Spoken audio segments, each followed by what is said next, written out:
was listening to the ocean. I saw a face in the sand, but when I picked it up, then it vanished away from my hand down.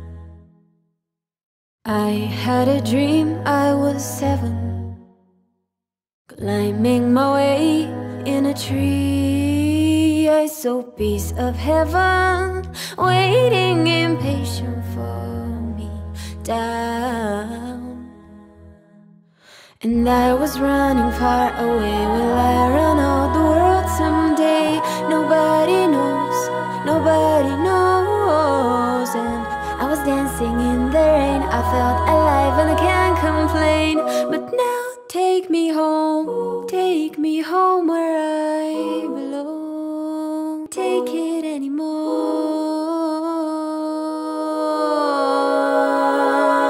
I was painting a picture. The picture was a painting of you, and for a moment I thought you were here, but then again it wasn't true down. And no, this time I have been lying, lying in secret to myself. I've been putting sorrow on the farthest place on my shelf, and and I was running far away. Will I run out the world someday?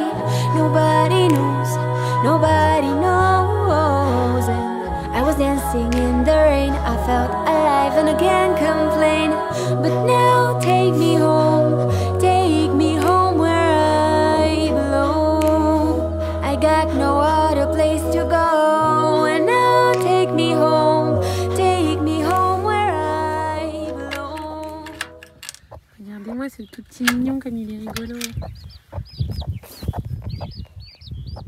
Oh mais t'es trop mignon toi.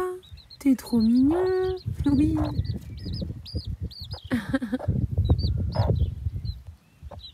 Allez, c'est l'heure d'aller au dodo.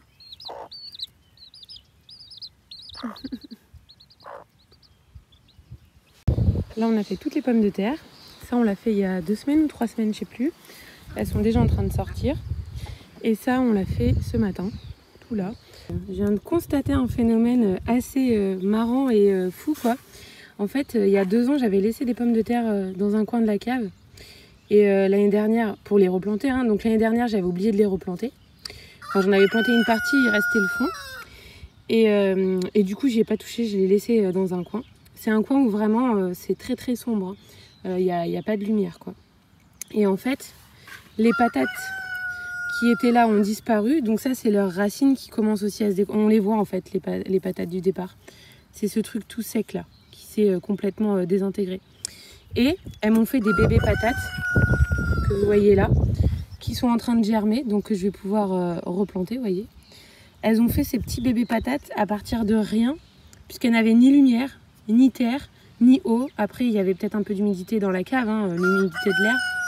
Mais sinon, il n'y avait rien. C'est incroyable, elles se battent en fait pour se reproduire, quoi, en fait. Et elles ont réussi à faire tous ces petits germes que je vais replanter. Et je ne doute pas que ça donnera des pommes de terre. Ils n'ont pas du tout pourri, alors que on n'a rien mis dessus, même pas de chaux, même pas de cendre, rien. Et vous voyez qu'ils sont là, prêts à être replantés. Alors certes, c'est des tout petits bulbes, hein, mais ça n'empêchera pas que ça va faire quand même un pied de pomme de terre. Donc là, je vais les planter du coup pour le coup, parce que rien que pour ça, ils méritent d'être plantés, quoi. Donc voilà, je voulais vous montrer juste ça, hein, c'est pas super intéressant, mais je trouve ça vraiment incroyable, quoi. C'est vraiment marrant, hein. Alors du coup là je vous retrouve dans la serre parce qu'il y a un peu de vent dehors. Ça va me permettre de vous en parler, comme ça ce sera fait. Donc moi j'ai mis mes tomates directement dans la serre. Elle est petite, hein, la serre fait 7 mètres carrés. Donc j'en ai pas mis énormément. J'ai mis 2, 4, 6, 8. J'ai mis 9 pieds dans la serre. J'en ai planté je crois déjà une trentaine dehors. Et il m'en reste peut-être 30 encore là, ou un peu moins. Voilà, toujours est-il que dans la serre, j'ai tenté le coup parce que de toute façon, je savais que ça n'allait pas geler. Celles de l'extérieur, je me doute que ça va pas geler maintenant. Par contre, je pense qu'elles vont se ramasser la grêle. En tout cas, ils en annoncent pour ce soir, ça m'énerve. Mais elle commençait vraiment à trop souffrir dans les pots, donc j'en ai mis la majorité quand même dehors. Donc je voulais vous montrer les tomates en serre. Moi, je pensais avoir vraiment foiré mon semis de tomates cette année parce que je trouvais que les plants étaient vraiment pas beaux. Ils étaient tout, je les avais mis dehors alors qu'il y avait eu du vent. Du coup, en fait, ils s'étaient couchés. Ils avaient continué de pousser comme ça. Donc, en fait, ils ont poussé comme ça et après comme ça. Ils étaient tordus, vraiment pas jolis. Donc, je me suis dit, tant pis, tu les plantes quand même. Tu verras bien ce que ça donne. Et au pire, bah, j'aurais été en acheter à l'artisan, enfin au maraîcher du coin. Je les ai plantés là-dedans. Et franchement, là, quoi, en 3 semaines, ça s'est tellement... ça a tellement poussé en 3 semaines, là. C'est incroyable. Déjà, en fait, comme ils étaient... vous savez, ils étaient déjà coudés comme ça. Je les ai plantés à l'horizontale. Et j'ai laissé une petite touffe dépasser de la terre. Mais genre, j'ai dû laisser ça dépasser, quoi. Et là, en l'espace de 2-3 semaines, ça a énormément poussé. J'aurais dû vous le montrer au fur et à mesure. Mais j'ai vraiment pas eu le temps de vlogger. On a fait trop de trucs, là... tout le mois d'avril et cette semaine c'était horrible, enfin bref là je pense qu'on a mis un peu trop de choses sur le feu on va dire en même temps et là on commence vraiment à être débordé. J'ai pris beaucoup de retard au jardin par rapport à l'année dernière mais là je sens qu'on est à la limite de faire plus qu'on peut quoi parce que je suis en permanence en retard. Donc bref, tout ça pour dire que vous voyez que la tige elle est vraiment bien grosse par rapport à mon doigt, elle est presque aussi grosse que mon doigt. Donc je pense en fait que le fait d'avoir enterré très profondément et qu'elle soit coudée, ça a augmenté la surface de contact entre la tige et la terre. Et du coup ça a fait directement beaucoup plus de racines et elle a pu puiser beaucoup d'énergie. Et du coup ça m'a fait vraiment des grosses tiges, hein, vous voyez. C'est des beaux bébés quoi. Donc là on a des Sacha Altaï et des ananas, je crois principalement. Et je crois que ça vient de Cocopelli tout ça. Et donc, elle commence tout juste à faire des fleurs, j'ai vu. C'est pas ouvert encore, hein, mais il y a les petits boutons. Par contre, je suis en train de me demander comment je vais faire pour mettre des fils parce que avec cette serre, je suis pas sûre que ce soit très pratique. Donc, je mettrai peut-être mes tuteurs. Je ne sais pas encore. Donc voilà, les tomates finalement se sont bien refaites. Donc ne désespérez pas, même si vos tomates ne ressemblent à rien chez vous à l'intérieur parce qu'il y a une mauvaise luminosité ou quoi, eh ben, une fois dehors, ça peut se refaire. Les mêmes que j'ai plantées dehors ne se sont pas refaites parce que je pense qu'elles ont manqué de chaleur. Là, il y a la chaleur de la serre, c'est propice. Nous, on a eu beaucoup de vent, beaucoup de froid ces derniers temps. Et j'ai essayé de vous montrer, de zoomer. Voilà. Ce que vous voyez là, c'est les mêmes en fait. Elles sont beaucoup plus petites et moins robustes que mes grandes. Donc ça c'était le point tomate. Ensuite le point poivron et piment. Alors ça j'étais hyper contente. Hein. Moi qui n'avais mis aucun tapis chauffant et tout. Alors l'année dernière j'avais vraiment foiré mes piments et mes poivrons. On m'avait donné comme conseil de mettre un tapis chauffant et des lumières ou que des lumières quoi, horticoles. J'ai regardé à combien étaient les lumières horticoles et j'ai trouvé ça hors de prix.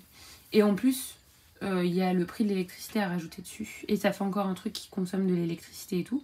Donc je me suis dit tant pis, je réessaye une dernière fois cette année en commençant plus tôt. Ceux-là je les ai plantés mi-janvier hein, alors que c'est plutôt recommandé mois de février. Là je me suis dit je vais tenter de commencer plus tôt. J'en ai vraiment bien pris soin, ceux-là, c'est-à-dire que je les ai vraiment mis devant ma fenêtre. J'ai un salon qui est très bien exposé. Je les ai sortis quand il faisait beau. Je les ai bien arrosés, bien au taquet pour que ce soit jamais sec. Et ils ont super bien poussé. Ils ont fait des fleurs à l'intérieur dans mon salon. Ils ont poussé bien droit, bien fort. Ça n'a rien à voir. L'année dernière, à cette époque, mes poivrons et mes piments, ils étaient hauts comme ça. Et là, franchement, ils sont super beaux. Je suis hyper contente. Donc, finalement, je continuerai les poivrons et les piments puisque moi, je n'ai pas eu besoin de tapis chauffant ni de LED. Avec le fonctionnement que j'ai fait dans mon salon, ça marchait très bien. Mais il faut vraiment faire attention que ce soit vraiment contre la vitre. Et le problème que j'ai eu, c'est que j'avais pas assez de vitre côté sud pour tous mes plants. C'est le problème qu'ont eu mes tomates. Parce que du coup, j'avais tellement choyé mes piments et mes poivrons que j'avais bien mis en premier. Et du coup, mes tomates, elles étaient derrière. Donc elles ont eu un peu moins de lumière et ça leur a pas trop plu, quoi. Donc voilà, toujours est-il que je voulais vous montrer que j'ai déjà des petits piments qui se forment. Voilà. J'ai été à Jardiland pour acheter des plantes décoratives pour l'avant de ma maison. Je vous montrerai d'ailleurs tout à l'heure si j'ai le temps, si j'ai encore de la batterie. Et j'ai regardé par curiosité le prix d'un plant comme ça, c'est impressionnant quoi. Genre ils étaient à 7 € à Jardiland, les plants de piment avancés, parce que sinon vous en aviez des tout petits comme ça, qui étaient peut-être à 3 €, un truc comme ça. Mais et en plus les miens, ils ont des petits poivrons et des petits piments, alors que les leurs ils en avaient même pas. Donc les miens sont plus avancés, alors que eux ça doit sûrement être des trucs d'horticulteurs exprès quoi. Donc voilà, toujours est-il que je suis très contente de mes petits piments et de mes petits poivrons. Le basilic, c'est pareil. Je l'ai planté vraiment assez tôt. Je sais plus quand. Si c'était début mars ou février. Enfin bref. Donc ça, c'est le basilic pourpre qui est comme ça. Là, j'ai le vert. J'en cueille assez souvent pour essayer de le ramifier. Et j'ai aussi... Ouais, j'ai une taupe qui a défoncé ma serre. Là, elle a creusé là, sur mon basilic. Mais j'ai réussi à... le remettre à peu près bien et un peu de biais, bref. Donc ça c'est le basilic cannelle, voilà. Celui-ci a mieux poussé, il est un peu plus grand que les autres, je ne sais pas pourquoi. Donc voilà, et il me reste plein de trucs à planter. Là j'ai fait du curcuma, je l'ai fait en janvier ou février, ça a très bien poussé. J'hésite à le laisser là-dedans ou le mettre en terre. Ensuite, les patates douces, alors j'en ai pas fait beaucoup parce que l'année dernière, celle que j'avais eue, s'était faite manger. Donc pareil, là je reteste une dernière fois et on verra bien ce que ça donne. Donc là, c'était les boutures de patates douces orange. Ça, il me semble que c'est... Est-ce que c'est la patate douce orange ou les roses? Je sais plus. En tout cas, je sais que j'ai des patates douces roses et des patates douces orange. Et les roses, je les ai pris à un truc asiatique. Parce que ça n'existait pas à Biocop, ils ont que des oranges. Donc voilà. Et les feuilles sont très belles. Et je ne sais pas pourquoi, je les ai tous mis en même temps. Et regardez la tête de celui-ci, alors que les autres, ceux-là, sont tout petits. C'est vraiment très inconstant. Celui-là, je vais rebouturer la bouture. On verra ce que ça donne. J'ai testé la chayotte aussi. Les autres, je les avais jetées. Vous m'aviez dit que j'aurais pas dû parce qu'en fait, ça avait pourri. Et alors que ça avait germé. Et celle-là, du coup, j'attends avant de la mettre en terre. Mais là, je vois qu'elle est en train de germer. Donc, je vais pouvoir la mettre bientôt. Là, c'est mes restants de tomates. Vous voyez, ils sont pas glorieux. Hein. Pourtant, ils sont à peu près le même âge que les autres. Hein. Voilà. Là, c'est des restes de trucs qui étaient pas beaux. Mais que je laisse quand même voir si ça s'étoffe. Tout le reste, je l'ai planté dehors. Là, j'ai relancé des courges butternut. Il doit y en avoir une douzaine. Là, j'ai vu qu'il y en avait 2 qui sortaient. Et là, j'ai commencé à m'avancer sur les amarantes, les millet et les choses comme ça pour tester. Et je relancerai en pleine terre, pas tout de suite parce que là, il fait vraiment froid chez nous encore. Hein. C'est dingue pour un mois de mai. Et là, du coup, c'est des tournesols que je vais aussi replanter. Voilà. Là aussi, j'ai mis toute une ligne de melons, des choux. En fait, j'ai fait une ligne de choux, une ligne de brocoli, une tac, tac, tac. Voilà. Bon là j'ai plus grand chose et j'espère que je vais pas avoir regretté de tout planter dehors. Et là dans les châssis, ce que vous voyez un petit peu qui dépasse là, j'ai mis mes melons dans les châssis. Comme ça je me dis que ça va pousser et après quand vraiment il sera très très étoffé, je pourrai ouvrir les châssis et les laisser tout le temps ouverts. Mais comme en ce moment il fait un petit peu froid pour les melons, ils aiment beaucoup la chaleur, bah, je me suis dit que j'allais les laisser se développer sous le châssis en permanence comme s'ils étaient dans une serre en fait. Et là j'ai mis des radis aussi. Parce que j'ai loupé en fait il y a 15 jours mon semis de tous les 15 jours et on m'a dit que dans la serre ça poussait beaucoup plus vite donc j'ai semé dans la serre en me disant que ça se trouve il allait rattraper le semis que je ferai là que j'ai dû faire ici en termes de temps et que du coup ça permettrait de pallier au fait que j'ai oublié ceux de la quinzaine dernière. J'ai aussi commencé à planter quelques courges. Là c'est les carottes, elles ont bien levé hein, dans les palox. Vous voyez en fait c'était moi sûrement qui arrosais pas comme il faut et là en étant plus assidu, vous avez vu, c'est bien quoi. Je les ai éclaircis en plus là. Alors dites-moi si c'est assez éclairci ou pas, peut-être là pas assez. Mais je me suis dit qu'au pire, dans quelques temps je rééclaircirai et au moins je pourrais manger les petites carottes. Là j'ai déjà récolté une fois les épinards il y a 1 semaine et demie je crois. Je vais en ramasser plein là parce que là-bas ça déborde aussi. Et je me dis si ça grêle et que ça m'abîme toutes les feuilles, bah, au moins elles seront dans mon ventre. Alors du coup là je vais ramasser tout ça pour ce soir.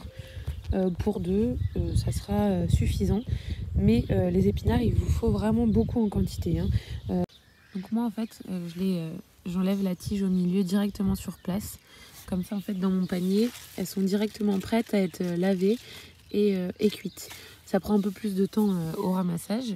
Mais au moins après j'ai pas à faire ça et je laisse les tiges sur place. En fait on a pris cette matière là à cette terre là, je la remets, voilà. La productivité et la rapidité, c'est aussi c'est économiser tous les gestes que vous faites. Là par exemple, le fait d'enlever cette tige au même moment que je cueille la plante, je ne prends en fait cette feuille qu'une seule fois. Alors que ça pourrait paraître beaucoup plus rapide de tout ramasser rapidement et ensuite, une fois à la maison, d'enlever la tige. Sauf que du coup, quand vous faites ça, vous prenez la tige dans vos mains 2 fois. Donc au final, si vous additionnez les deux, je suis pas sûre que vous soyez gagnant à vous dépêcher à tout ramasser et ensuite faire ça à la maison. Là, je trouve que de le faire sur place est bien plus rapide. Là-bas, j'ai repiqué mes petites salades. En attendant, sinon j'ai semé dedans un mélange de mesclun avec un petit peu de basilic, etc. Et regardez, je vous donne des petites nouvelles, des petites plantes que j'avais intercalées dans les creux des palox. Pour l'instant, c'est une réussite. Bon, j'attends de voir comment ça va passer la canicule, hein. En tout cas, je pense que ça peut être sympa pour ceux qui ont vraiment pas beaucoup de place de pouvoir cultiver vraiment dans les 3 dimensions de l'espace, hein. C'est-à-dire que là, vous avez votre mètre carré de votre jardin, mais en fait, ce mètre carré, vous le changez en 5 mètres carrés, quoi. 1, 2, 3, 4 et 5 sur le dessus. Vous avez 5 mètres carrés à la place d'un. Là, ici, j'avais mis de la santoline, donc on a 2 santolines ici et une aromatique là. Et ici, on a les fraisiers. Vous voyez là, si je zoome, qui sont en fleurs et qu'il y a même des petites fraises qui commencent à se former juste là. Donc pour l'instant, ça marche. À voir comment ça se comporte avec la sécheresse. Alors ça, j'ai sur le bon coin à 15 € pièce le palox. C'est des palox pour contenir des pommes. Dans les petits jardins, je vous conseille quand même de ne pas mettre trop d'aromatiques parce que ça prend de la place, vous voyez, alors que ça nourrit pas beaucoup, ça assaisonne, mais ça vous nourrit pas. Donc si vous pouvez mettre les aromatiques sur des faces comme ça de cubes, ça vous économise vachement de place, sachant que ça c'est des petites choses qui veulent pas beaucoup d'eau, donc même si là il y a moins d'eau qui tombe là-dessus, ça marche bien, quoi. Et ça là en plus c'est que des petites boutures que j'ai fait l'année dernière et vous avez vu comme elles sont belles en 1 an et demi. Elles sont super jolies, elles sont vraiment bien grosses, des beaux petits plants qui poussent vraiment très bien. Je suis vraiment super contente, je pensais pas qu'ils seraient aussi beaux en fait, hein. Même ça, c'est des petits stolons de l'automne dernier que j'ai mis. C'est super, franchement, je suis étonnée de moi-même. Je pensais pas que ça marcherait aussi bien.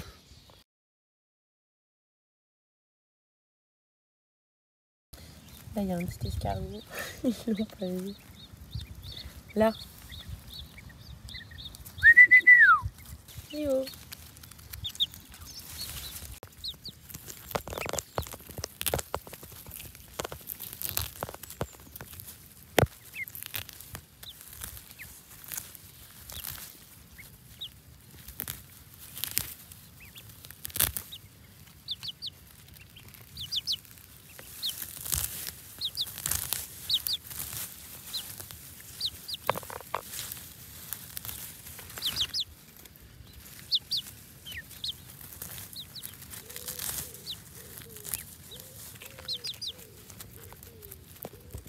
Ah, j'ai pas eu le temps de vous la montrer, il y a une petite limace. Ah si. Hop. Tiens. Oui, t'aimes ça mon ninou, hein? Oh oui. Ils ont compris en fait que quand je faisais ça, il y avait potentiellement des limaces qui pouvaient sortir.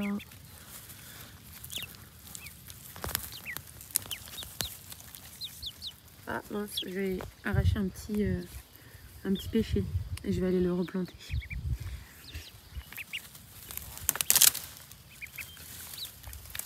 Hop là. Tout le monde est au travail là. Tout le monde. Allez. Là c'est ma petite. Regardez les petits escargots. Oui. Allez. Hop là. Un petit escargot de moi. Un autre. Tiens.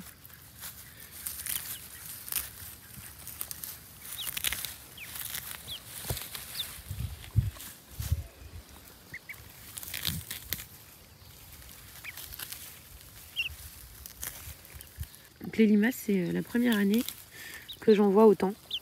Alors peut-être que avant il faisait plus sec et comme j'ai un sol sableux, elle résistait pas trop longtemps. Ou alors je déplaçais pas tout le paillage parce que là je l'ai un petit peu déplacé pour regarder, pour enlever les mauvaises herbes. Peut-être que je le faisais moins avant, je sais pas. Toujours est-il que là j'en ai vu pas mal et les canetons sont gargarisés. Hop. Il y en a qui font des chit-chat make-up. Moi je vais faire des chit-chat, j'arrache la mauvaise herbe.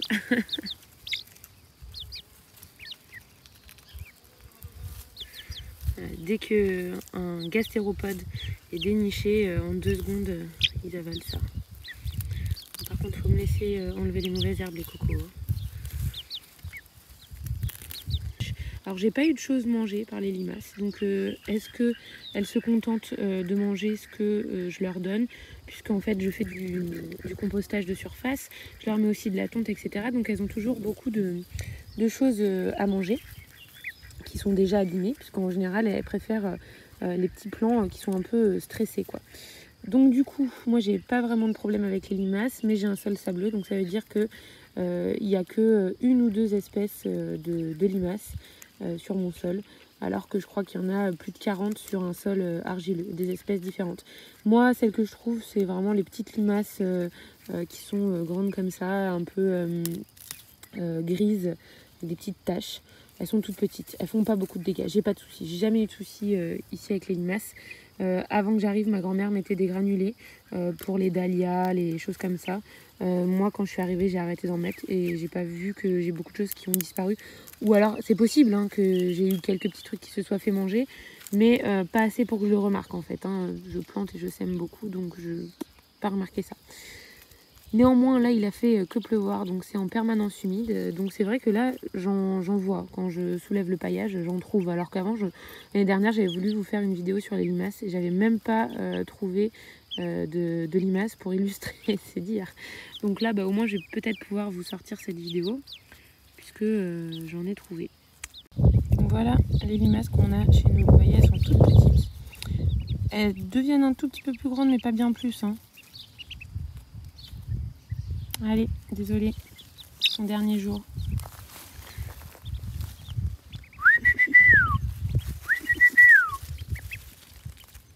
Et hop, c'est bon, il n'y en a plus.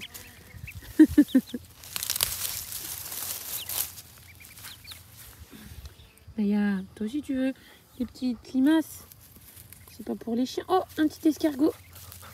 Attention, qui aura le petit escargot en premier? C'est toi.